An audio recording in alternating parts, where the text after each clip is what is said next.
Good morning to all. In our last session, we have done the heading that is exchange of gases at the level of alveoli.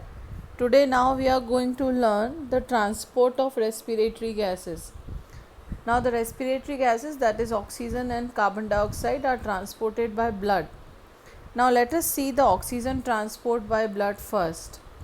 Around 97% of oxygen is transported by RBC, which is having the hemoglobin in it, and the remaining 3% is carried in the dissolved form through plasma.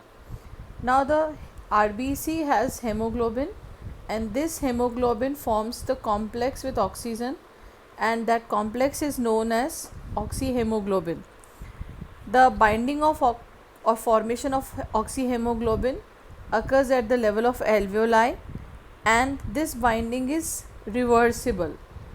So this is the oxygen transport by blood. Whereas on the other hand, we will learn about the carbon dioxide transport when we will proceed the topic. Now let us see the transport of oxygen in detail. Now hemoglobin binds with oxygen. 4 molecules of oxygen can bind to one hemoglobin, that is the maximum capacity of hemoglobin to carry. Now the binding of oxygen with hemoglobin is related to few factors like partial pressure of oxygen, partial pressure of carbon dioxide, hydrogen ion concentration and temperature.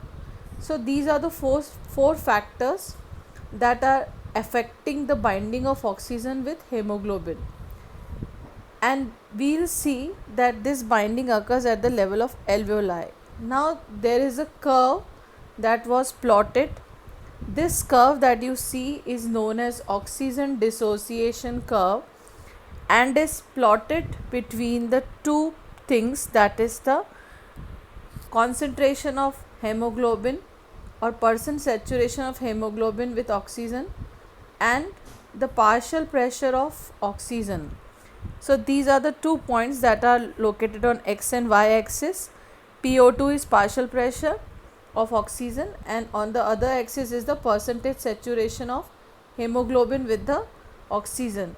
At the level of alveoli, where the partial pressure of oxygen is more and the remaining 3 factors, that is partial pressure of CO2, hydrogen ion concentration and temperature, they are low or less, the hemoglobin binds with oxygen and form the oxyhemoglobin. Now you can see that as we are increasing the partial pressure of oxygen, the percent saturation is also increasing, and after a certain level of increase in pressure, the hemoglobin becomes saturated with oxygen. That means now if you will increase the partial pressure more, then also there will be no further increase in percent saturation. So there is a constant plot. The line is a sigmoid curve, that is you will see initial increase, and as the pressure reaches 100 mmHg, the 100% of hemoglobin got saturated with the oxygen. Now no more increase in pressure will increase the graph. So this is the sigmoid curve that is obtained, and this is oxygen dissociation curve. This curve is a very important curve, so you please see this curve very carefully from NCERT also. Now on the other hand, this oxygen or oxyhemoglobin dissociates at the level of tissue.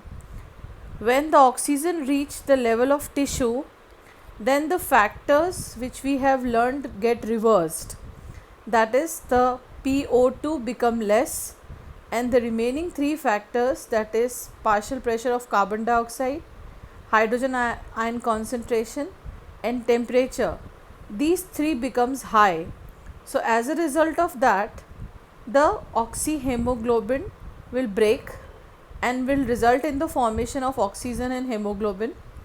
The oxygen gets into the tissue and hemoglobin remains in the blood. So the reverse process follows at the level of tissue. Now every 100 ml of oxygenated blood deliver around 5 ml of oxygen to tissue. Now let us see the next, that is the transport of carbon dioxide. Now carbon dioxide is also transported by blood in three ways.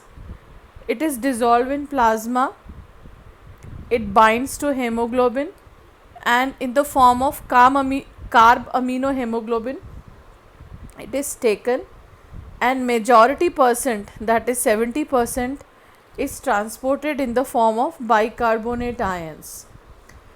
The details about this transmission are shown here. Again, when you say the binding of hemoglobin with CO2, the factors remains the same, that is PCO2 will be high, PO2 will be less, H plus ion concentration is less, and temperature is less. So all these conditions are prevailing in the tissue. So there the CO2 binds with hemoglobin. At the level of alveoli, again the condition get reversed. So the hemoglobin and the CO2 dissociates, CO2 gets into alveoli, and hemoglobin remains in the blood. Now the next transmission, that is 70% of the transmission, is in the form of bicarbonate ions. So let us see this. This is most important. Now the RBC contain a very high concentration of enzyme, that is carbonic anhydrase, and the same enzyme is present in plasma also. This enzyme catalyze the reaction between the water and carbon dioxide.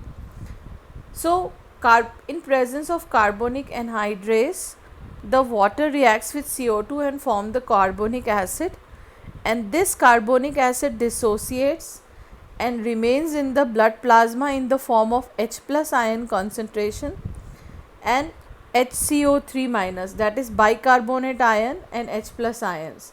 Now in this way, this carbonic acid is transported at the level of alveoli.